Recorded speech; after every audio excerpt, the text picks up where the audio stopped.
was Sartre, the 20th century French philosopher, who said, "Existence before essence."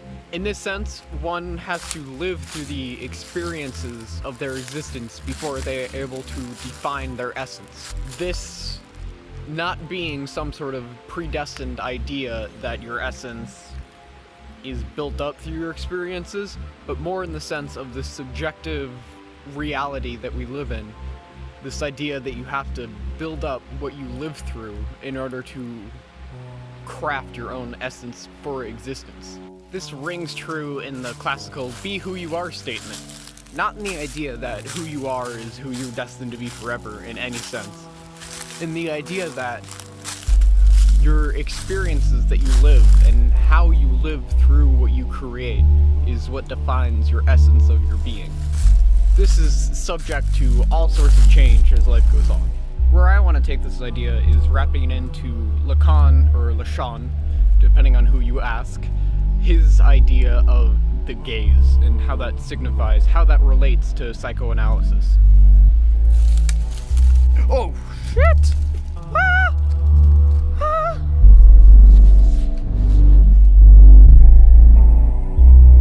Snaky boy.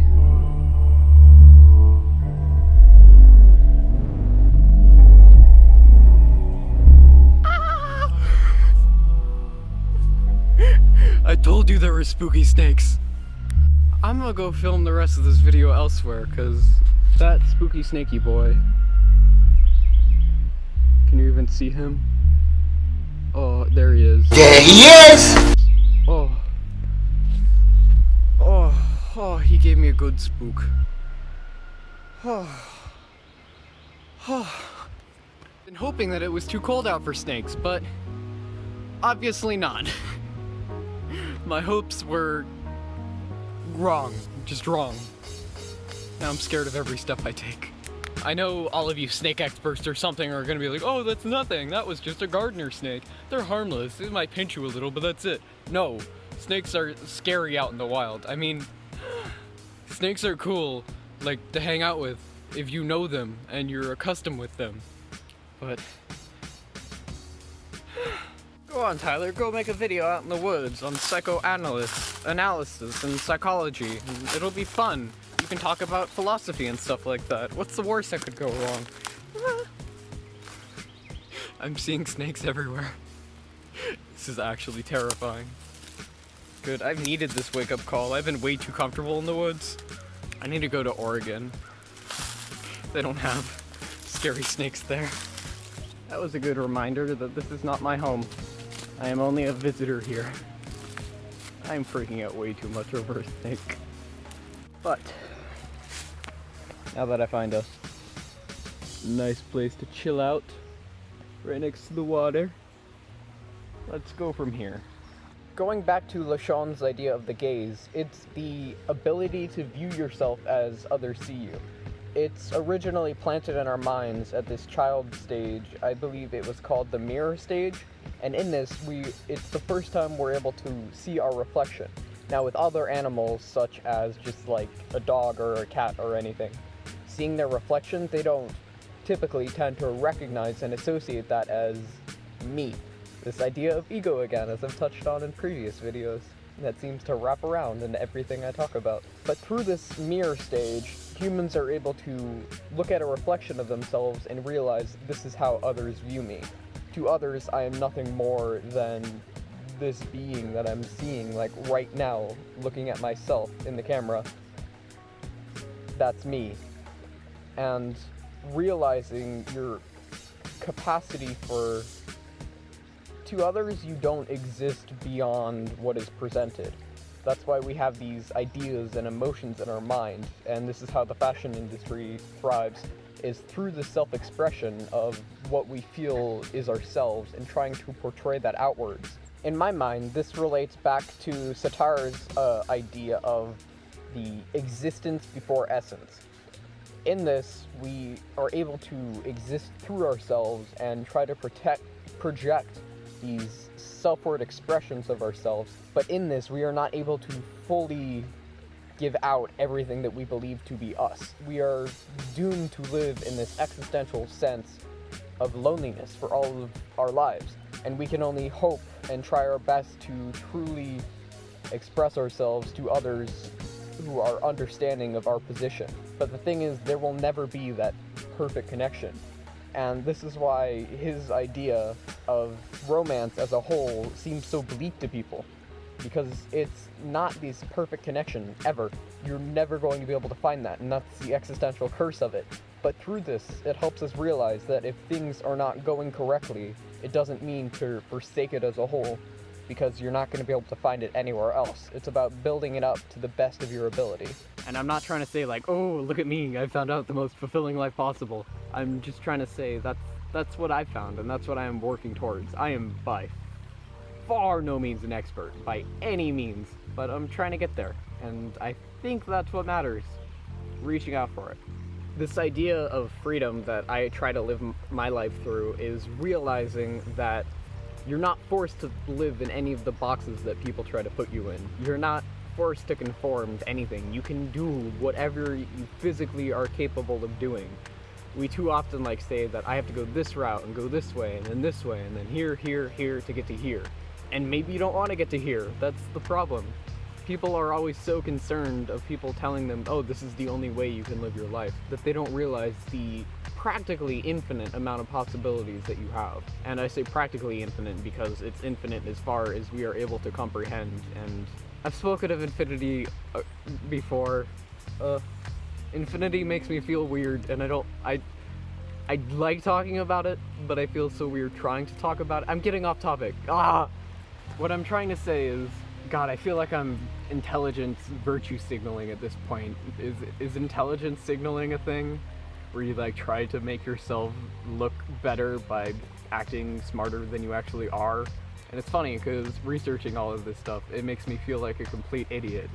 Which is why I'm actually excited to go to school for psychology. I mean, not psychology, philosophy. Words, they're difficult. Now I'm just checking myself out in the camera, but I have to like look around my hand. I can't film with a front-facing camera. I get too distracted by whatever this is. What is this? What are we, man? I'm ranting. This is a ranting video now. Hope you're ready. The snake got to me. I was gonna bring up Nietzsche and his idea of eternal recurrence and how that relates to the ancient metaphor that humans have had of this eternal snake, the snake eating itself. In this, it's an infinite repeating cycle, and what Nietzsche believed in order to live the most fulfilling life possible is to live your life as if you had to live it again and again for eternity. Now, Nietzsche himself was not a believer in reincarnation or anything Buddhist along those lines, although he was extremely well educated on Buddhism for someone in the Western world. But this idea of eternal recurrence, where you live your life as if you had to live it over and over again, leads to you searching out to live every single day to the max, because you don't want to live miserably for eternity. That's not saying you're going to repeat your life. It's not even saying that you probably will. It's the simplest way that I found of trying to exist on a level that you can thrive from. Now, I'll confess, I am by no means an expert on any of what I'm saying. I am just a silly hippie kid with ridiculous hair in the woods who's still scared of snakes. So take all of what I've said with a grain of salt. I am not an expert on anything.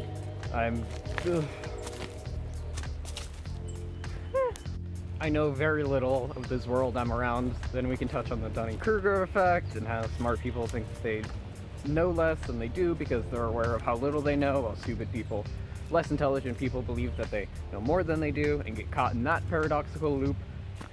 I have so many thoughts in my head, and I want to share them all the time, and that's one of my problems.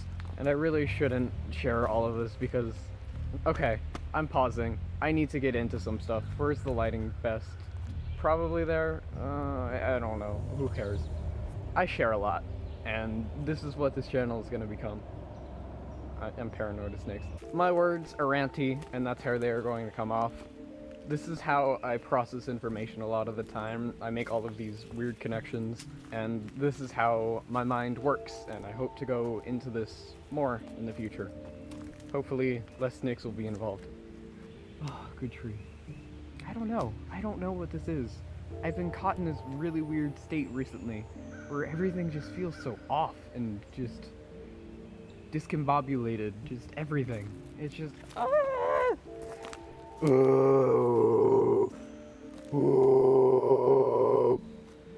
don't know anymore. I don't know if I'm doing this YouTube thing for attention. I don't know if I'm doing it to share my thoughts, or if even that's for attention. I don't know if giving out knowledge is my way of fueling my ego, which is what I'm terrified of this becoming. I think I'm just too busy trying to fit everything in boxes that I'm so opposed to doing that other people do. So I'm just a massive hypocrite. Everything is weird. This video's such a goddamn mess. It's also, everything doesn't feel real anymore. Is that just being in North Carolina? Is this what this place has done to me? I don't feel like I exist. Maybe I don't exist. Simulation theory. A game theory. The memes will keep coming. I don't know.